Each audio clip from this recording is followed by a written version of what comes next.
Welcome to another episode of the Anime and Spirituality podcast on Substack and YouTube. I'm the Cozy Sensei, the Cozy Hermit, Oloye, the Sun Goddess, the Sunflower, everything and above. I am more than you can even bargain for or ever dream of. On this episode, we are revisiting Psi Phenomenon because this entire episode is dedicated to discussing the manga and the anime Mob Psycho 100. So stick around, stick around, stick around. Honestly, shout out to one of my TikTok followers for suggesting that I bump Mob Psycho 100 up on my anime watch list because of all of the spirituality embedded within the universe and the story. Oh my goodness, girl. I don't know if you will ever hear this, but I appreciate you. You are loved because I probably wouldn't have gotten to watching this anime for at least another year or two. But golly gee, am I so happy that I have taken essentially the last 7-8 days to just get into Mob's world, because talking about Psi Phenomena, it's like I dropped that episode about miracles, talking about Psi Phenomena like telepathy, clairvoyance, psychokinesis, and then boom, a day, 2 days later, I press play on Mob Psycho and I'm like, damn, I may have jumped the gun. But I did not, because there's so much to discuss, so much to learn when it comes to Psi Phenomena, as with any spiritual matter, because it's not just one thing. There's so many things that are encompassed in spirituality, and there's so much research on Psi Phenomena that even with me touching a part of the grand cosmic crystal that is Psi Phenomena, there is still a lot more to learn. So this episode, I am going to revisit some of the concepts I discussed in the previous podcast episode, and we're just going to get some definitions clear as I gush over Mob Psycho 100. Please excuse the ableist language within the animanga's title. I'm just going to say it how it's said because that's how it was written and created. But I really love what I've seen thus far. I am just about to start season 3, which is unfortunately the final season. And I am hoping that through this exploration of Mob Psycho 100 and Psi Phenomena, we are able to get a better understanding of the scientific side of spirituality and spiritual experiences, because I think that more than what people allow themselves to accept and believe, a lot of us are more psychic and are more tapped into our psychic understandings of humanity, of lived experience, and of the universe than we would like to admit. And the reason why is because we're so deeply connected, and by we, I'm not talking about me, I'm talking about human beings, are so deeply connected to only believing science. Like, if it can't be proven by science, it's not real, it's not right. And this is episode 3 of the Anime and Spirituality podcast, but I hope by now you understand and realize that that's not the thinking on this side of the universe. So let's learn more, and let's learn better, and let's learn deeper about the things that we cannot always see, we cannot always explain, but definitely exist because far too many people have experienced it for themselves. And I should start by saying that I am covering Mob Psycho 100 as a series on my Substack in written form because I wanted to make this same type of information accessible to people who don't really do well with auditory processing, but want to enjoy and receive the connections between the animanga and the research that's out there from me. Because honestly, y'all, this shit is so cool. And I think that more people should be able to have access to it. So I'm doing a series on my Soul No Shonen Substack. And I think that this is going to be part 2 of a 3-part series as well, with the Manifesting Miracles podcast episode being part 1. So now that we have logistics out the way, I want to check in on you. How's your head? How's your heart? How's your spirit? How's your soul? What are you going through that you feel like nobody would understand, and so nobody needs to know? Whatever it is, I want you to know you are not alone. You are loved, even if you don't feel like you love yourself. Shout out to Cleo's soul. You are worthy because you are alive, of being cared for, of being loved, of being appreciated, and of being safe. If you don't feel that way, I'm sorry to hear that. And I wish and pray for you to experience more and better, because you do deserve it. And I know that because I am here to tell you that. Like, as a light in this world, I want you to know that I shine so that you can see yourself better, more clearly. And to be honest with you, I think you're beating yourself up a little bit too much. I think that you're being too hard on yourself. I think that you have forgotten the greatness that lies within you. And I am here to remind you of that. So I hope that you can take within you the healing and the joy that you deserve, that is yours already. And no one can take it away, even when life and capitalism and trauma, setbacks, racism, sexism, xenophobia, ableism, all the things that try to steal your glory from you, try to tell you that you are worth nothing. I am here to tell you that they are lying to you. And the reason why they're lying to you is because they don't want you to know the truth that is already deeply rooted in your soul, in your spiritual core, that you are worthy, you are valuable. And if you just hold on a little longer, I don't know when, I don't know how, I wish I did for all of us, including myself, but if you hold on just a little while longer, things will get better. The sun will shine brighter in the darkness of your life experiences. And all of this will be a worthy testimony of what you have been through and of where you are and where you're going. Okay, so let's get into what Psi gotta do with it. Let's revisit some general terms and understandings of Psi Phenomenon, as in psychology, psychic, and let's just get a better understanding of the definitions that I am using and the concepts that I am exploring on this episode and in this podcast in general, because there are so many different types of understandings and definitions attached to these terms that I don't want us to be confused about. I like everyone, as a teacher, as an educator, as a trainer and facilitator, I like everyone to be on the exact same page. So let's talk about it. What's Psi got to do with it? Psi, as a general term, is referring to the types of communication or information transfer that defy common understanding of how such communications normally take place. So like for telepathy, which is the communication between minds, like people typically have a conversation not through their minds, but through their mouths and through language or through written expressions of language. Clairvoyance, communication from the environment to the mind. People are not normally communicating with their environment on a clairvoyant level. Like, we're just not used to people being able to look at the world as a means of communication. However, that doesn't mean it's not possible. Also, like with telekinesis, typically we know that people do not normally and naturally move objects around them without actually touching it. And yet, it is not only something that is possible to do, people do it fairly often. And so these phenomena indicate that the self participates in an as of yet undefinable and unseen aspect of reality that defies our customary assumptions of the separation between our minds and our separation in space and time. So I talked about that. I talked about the remote viewing experiment with the Stanford Research Institute and how people were able to describe what was in a completely different room without having ever seen it, and they were correct.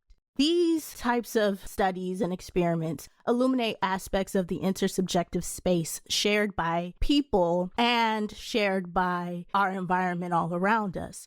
Freud is one of the first Western psychologists to talk about psi phenomena and consciousness in this way in his research in 1915 and 1957. But I don't really like him, even though we're going to talk about him quite a bit this episode. But we're going to move past that. So let's talk about some terms and distinctions that help to clarify the meanings of certain words when we're talking about being tapped into this psychologically unseen realm of existence. So consciousness is the first thing we're going to talk about.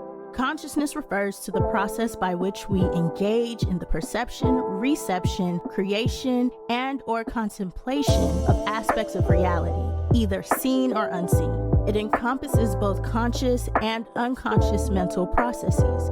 So consciousness is talking about what does it mean to be alive and engage with aliveness. One of the main things about consciousness is that if we consider it to be like a bridge between our senses, our mind, and our living experiences like reality, we have to then talk about the unconscious. And the unconscious refers to that part of consciousness that is outside of awareness. It shares certain features with spiritual space. And that's why when someone is unconscious, we recognize that their mind is shut out of their body. But when they come back to being conscious, we hear some stories about the things that they did or they experienced while they were unconscious. So think of like near-death experiences, which is a topic we'll cover in a future episode. So the unconscious is a non-local phenomenon, which means that it's not confined by classical spatial parameters, which means that the unconscious also transcends time. We understand that the unconscious exists, so if we have those two, that means we also have to have conscious mental processes. Conscious mental processes involve those aspects of consciousness that we are aware of. Conscious and unconscious mental processes are dynamic and fluid. So if unconscious mental processes are things that are outside of our awareness at one time, that means that they also have the ability at one moment to then just switch and enter conscious awareness at another moment and vice versa. So they do this dance with each other, and it's like dreaming. If you do dream, because I understand that there are many people who don't, but if you are a dreamer, when you are asleep, understand, or you do understand rather, you are experiencing another realm of existence, another reality. Your dreams are not fake. You may not feel like they are the reality that you wake up and you do with your physical body, but that does not mean that they are fabrications. They're just another life. And it's cool to be able, as a dreamer, to recognize, oh my goodness, I am living in another dimension as my body sleeps and rests.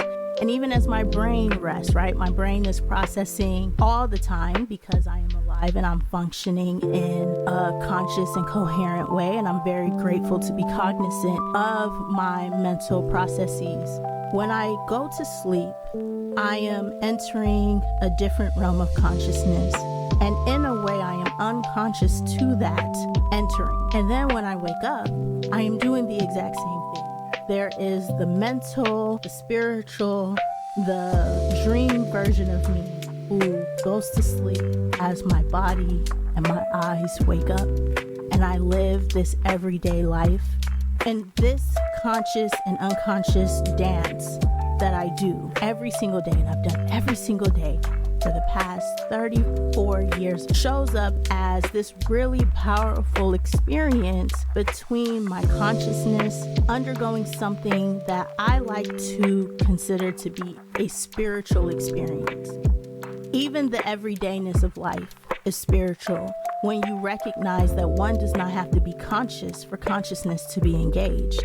So the way that I perceive, receive, create, and contemplate aspects of my reality in my waking life, in my waking world, as I'm doing like just talking to you on this podcast, I am doing the exact same thing when my brain is in REM when my mind is in this deep flow state and I am writing a story in the waking world. The way that I dream, the dreams that I have, listen, let me tell you, I may not be moving my legs and my body, maybe rolling around my bed because I'm a wiggler. I used to roll around the bed when I was a child, but when I am asleep and I'm dreaming, I'm running, I'm talking, can you believe that I legit be checking people's isms and bigotry and misinformation and disinformation in the dream world, be on the bus talking to people and telling them, well, actually.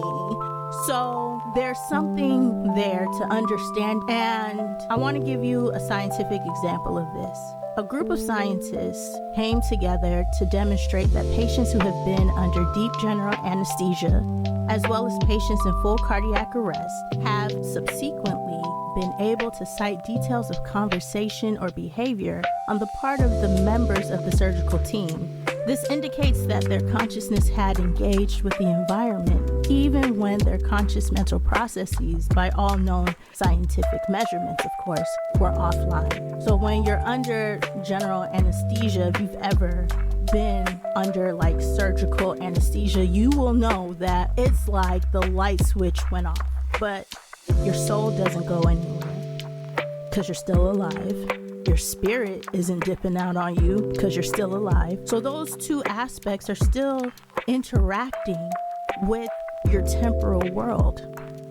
And I think that when we recognize that the elephant in the room is that we have for so long as a society accepted that such things are taboo to even consider, let alone talk about, we have missed out on the opportunity to connect with a deeper spiritual part of our human existence. And it's so ironic because psychoanalysts invited the unconscious not only into the treatment room, but also into popular culture. Who has not heard of a Freudian slip? A defense mechanism, the id, ego, superego, all of that is from Freud. All of that can be attributed to Freud unlocking our understanding of the unconscious, and then in parentheses, Carl Jung then taking it and expanding it into the collective unconscious. And yet, within the field of psychoanalysis, the concept of the unconscious has been carefully pruned so that experiences that appear to derive from similar soils, such as Psi Phenomena and spiritual experience, have for the most part been cordoned off from professional viewing. It's pretty much psychoanalysts and therapists saying that you've lost your mind, you're psycho, for having or saying that you have these experiences. Psi Phenomena in particular, though, has acquired such taboo status that analysts dare not even make public their interest or even possible belief in such phenomena for fear of damaging their own reputations. Studies have been done that have shown that for many decades, psychoanalysts have been practicing in the shadow of Freud's rejection of religion and spirituality. So this bitch Freud opens up this Pandora's box of intellectual exploration into the unconscious, into Psi Phenomena. But because Freud was so stuck on only focusing on sexuality, he himself was so sexually obsessed that he repressed the power of spirituality and the validity of spiritual and religious experiences on an unconscious level, that it pretty much has pushed a majority of the psychological field into the closet about being interested in these things. For instance, writing of religion, Freud's bitch ass said, the whole thing is so patently infantile, so foreign to reality, that to anyone with a friendly attitude to humanity, it is painful to think that the great majority of mortals will never be able to rise above this view of life. He said this in 1930, and it's religion adds value to people's lives. And religion is connected to the spiritual. But when you refuse, because he considered all matters of spirituality and religion to be the occult, I think he was really just scared of how deep his own spirit wanted to go. And he was like, no, I'm going to stop you right there. And it's like, okay, well, if you scared, don't make me scared. Because the fear wasn't even real. And we know that because when Jung went on his journey, he realized that every single thing that Freud was trying to stop was actually what opens us up to the archetypes of myths, of spiritual experiences and expression, and of personality. Myers-Briggs, as racist as it is, gets its core foundation from Jung exploring spirituality. And we see that Myers-Briggs is rooted as a personality theory where you're either introverted or you're extroverted. You're either intuitive or sensing. You're either thinking or feeling, judging or perceptive. Those are rooted in Carl Jung's exploration of his spiritual core and of spirituality in general. So Freud's major thesis was that religion was the universal obsessional neurosis of humanity. Like the obsessional neurosis of children, it arose out of the Oedipus complex, out of the relation to the father. And he was so stuck on the phallus. He had such an obsession with dick, with men, with the paternal and patriarchal archetypes of existence in humanity that he could not, for any moment in his life, accept, number one, that spirituality is maternal at its core because it is everything. It is a womb of existence and of understanding and not of domination. He could not accept that. As for spiritual experience, his view was made clear in his response to his friends. He always considered it to be that he often experienced the sensation of eternity and a feeling as if something limitless, unbounded, or oceanic was around him, but it scared him to the point that he stated that he could not discover this oceanic feeling in himself.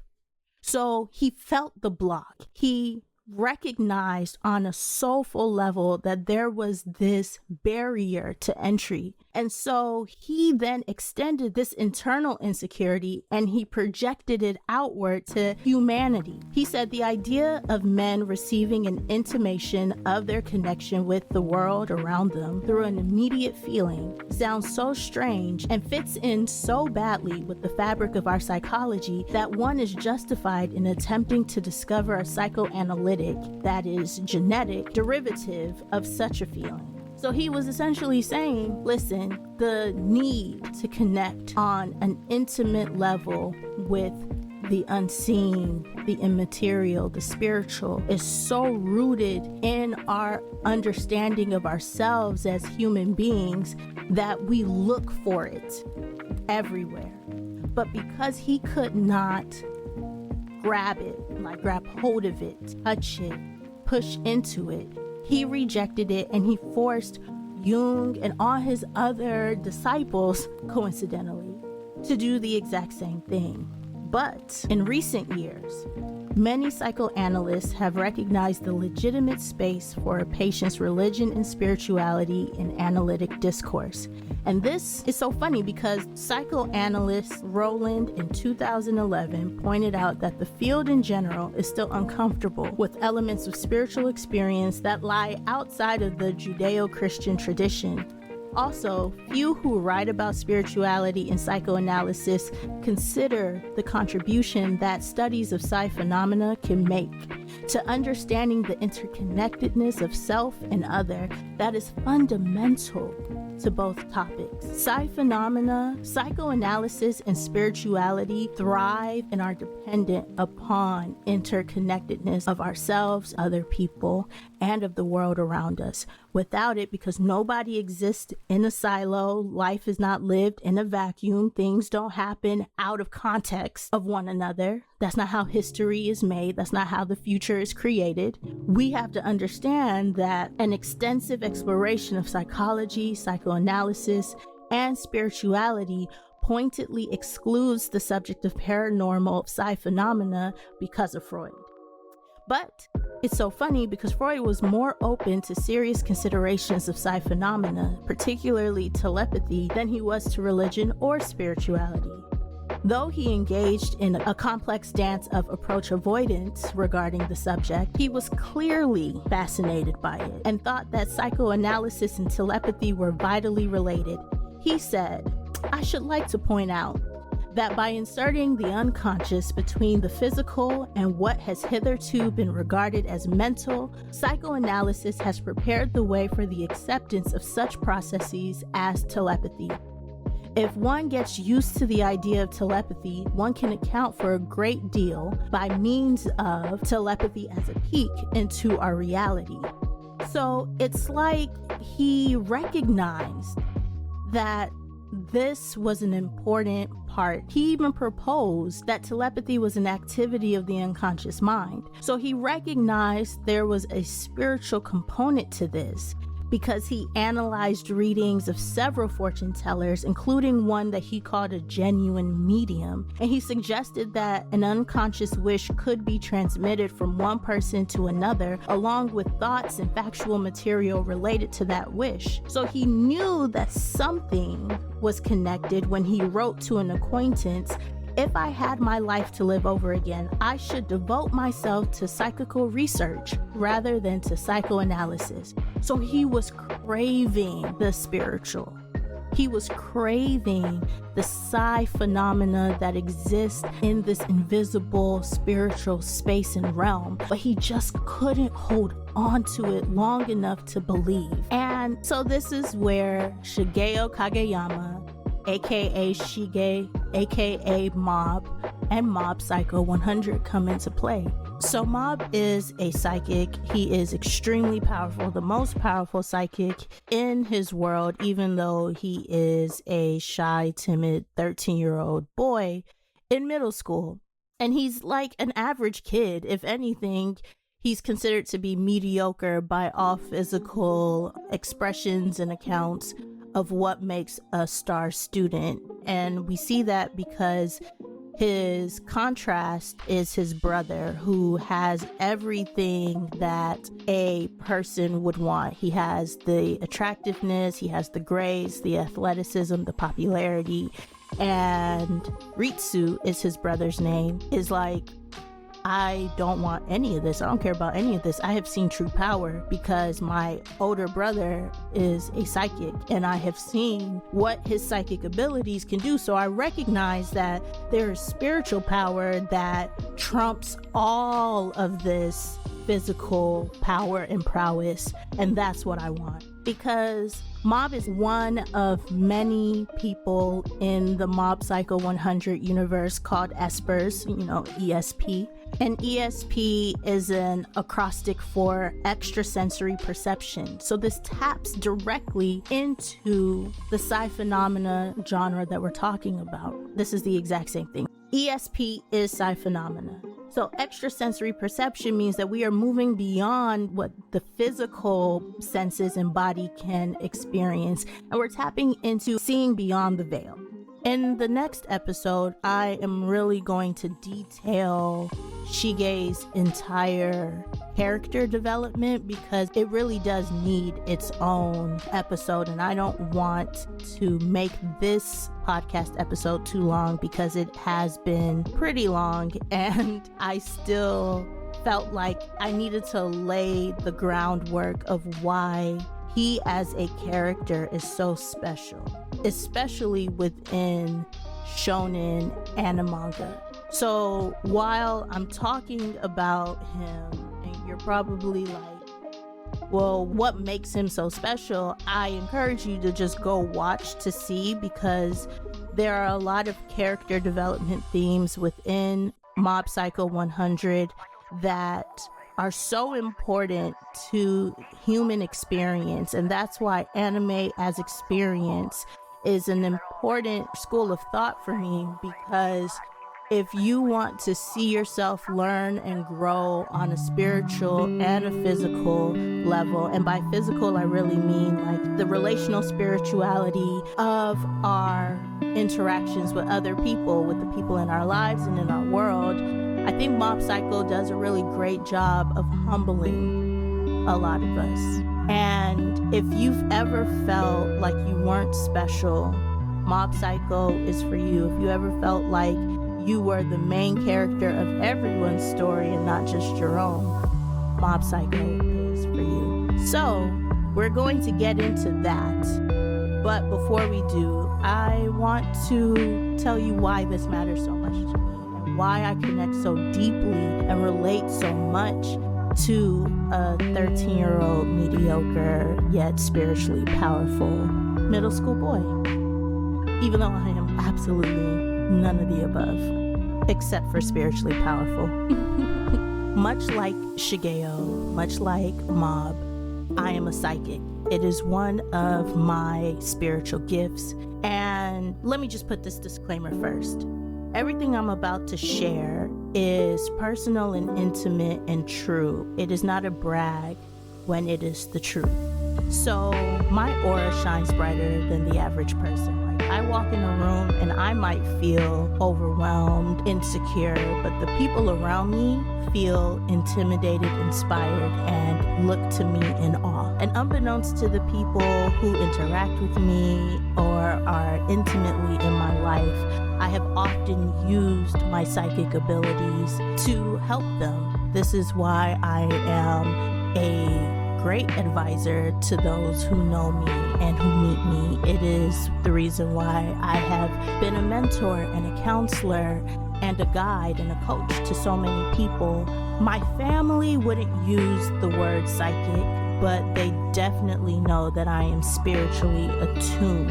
And it's because it shows up as people gravitating towards me, for better or for worse, when I, as an autistic, introverted person, would just like to be left alone. And so I recognize that I am a flame, I am fire, I am light, and what is attracted to that, right? People are, moths are, magnets are attracted to powerful energies.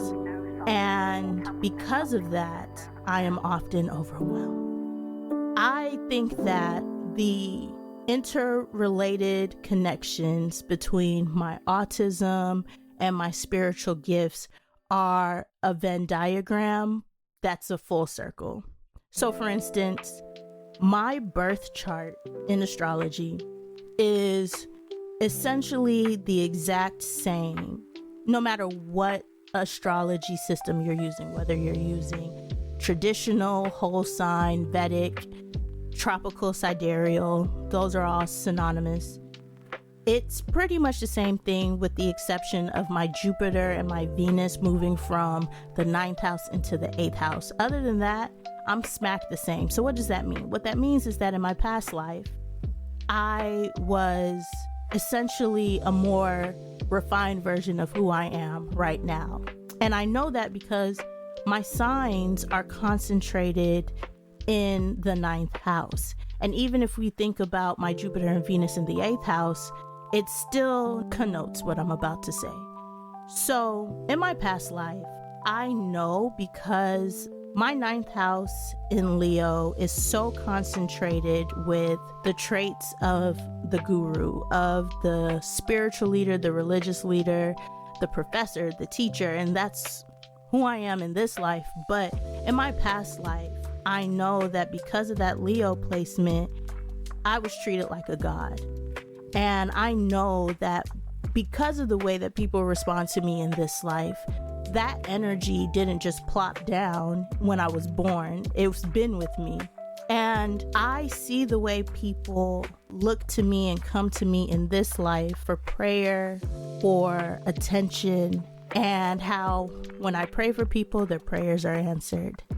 When I do things for people, when I see a vision or a prophecy for someone, it comes to pass. And I hold that very, very sacredly and dear to my person. Like, I try my hardest not to just use my gift for anyone or for any reason. Just like Shigeo, like, one thing that Reagan did very well as his master was tell him, you don't need to rely on your power for every single thing. And I'm the same way. I have learned that I wish that I could, but it's just not feasible. It's just not practical, nor is it responsible. And so in this past life, I'm very sure that I held some type of religious power and following, where people prayed at my feet, where people saw the Godhead within me and were blessed by my presence and my wisdom, because that's how it is now. And because I was born into this life with these gifts, I already had this power of discernment, of prophecy, of clairvoyance, wisdom, knowledge, and understanding that I was praying for as a child, because my mother told me to, but because I also wanted it. There was a part of me that knew that who I was before this lifetime already had these things, and it's like, well, let's just move it from one timeline into the next. Now, in this lifetime, because a lot of my planets in my entire birth chart are in the late degrees, which is why my birth chart is the same pretty much no matter what system you're using, like I said before. Because they're in the late degrees, that means that I am beginning to fully activate my psychic abilities, my spiritual prowess and gifts in this lifetime. And that most prominent gift has to be telepathy, because I continue to unconsciously tap into the collective unconscious. I tap into the synchronicities of this world and of this life and of people's lives that I don't even know. Like, there are moments as a face reader, for instance, where I can look at somebody and it's not about seeing beauty or ugliness as much as it's seeing straight into the quality of their soul. Like, I can see a person's character in their eyes. I can hear it in their voice. I have a really high confirmation rate. Because God speaks to me in confirmation, I often wonder, and I've been in therapy about, like, is this paranoia? Is this intuition? And what I've realized is that it's always been intuition, because I'm able to tap into certain vibrational frequencies, not to sound woo-woo, but I'm able to collect information that I observe and information that I didn't even know. Like, my claircognizance is what has sharpened my telepathy to the point that it is right now, which is very strong. And it's important for me to understand that part of the reason why I am so serious about being a writer, and it's been the only real career that I have wanted my entire life, is because I get downloaded so many life experiences, so many stories and plot lines and concerns of people, and it's overwhelming. But I get these feelings from people and from lives that I've never lived that are long gone, and I'm able to, like, read and connect with that person or connect with people now, like scriptural text, historical text, and glean the silent humanity through that text, through that purview that I am presenting, that perspective that I am offering in such a deep and true and lasting way that is omitted from the text. At first, I unknowingly was doing this because I was having these conversations in my dream and these experiences and figuring out what was fact, what was fiction. But now I recognize that these were spiritual conversations, astral conversations.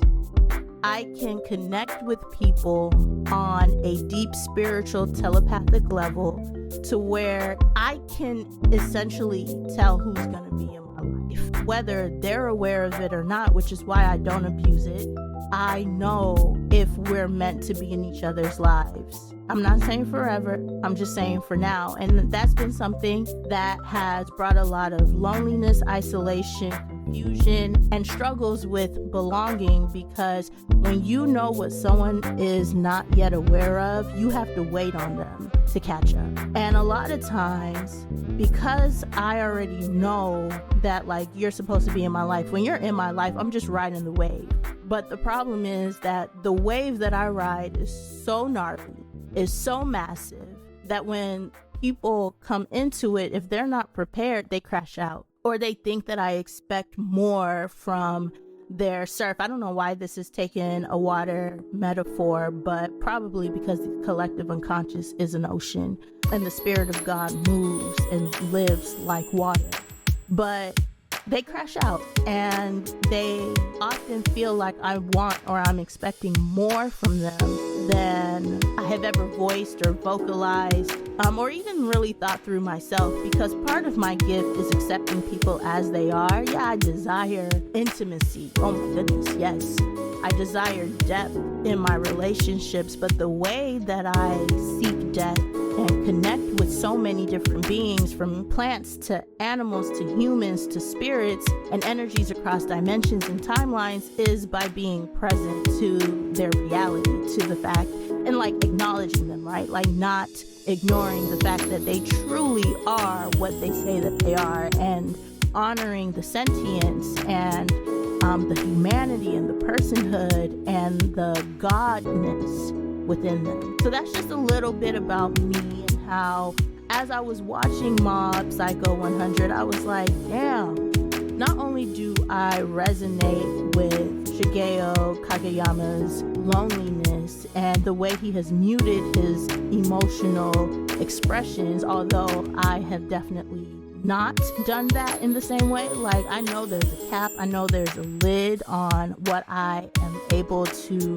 express, and I am working through not letting that be my lived experience, because I feel so deeply, so passionately. I know that my creative and expressive output of that energy is cataclysmic in any situation, and so I temper myself the way that Mob tempers himself until he snaps. And I haven't really snapped in the way that I know I'm capable of, and I guess that's for the betterment of everyone.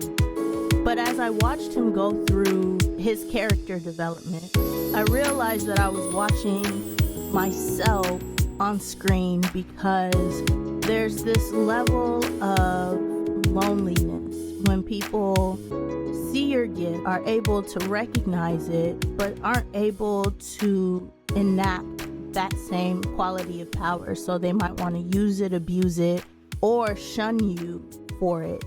And then there are the people who don't even know what you got going on is powerful, and because you're timid, they mistaken your timidity for weakness, and they try to bully you or abuse you for it.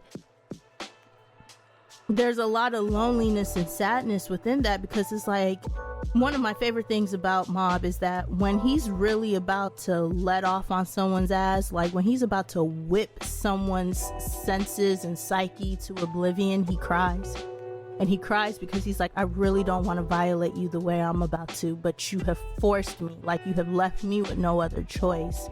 And I get that because when you underestimate a person who is spiritually powerful because they are physically unintimidating or come across as physically weak, you make the biggest mistake of your life. And so many people have made the worst mistakes of their lives fucking with me, coming up against me, choosing me as their nemesis or their enemy when all I ever wanted to be was their friend.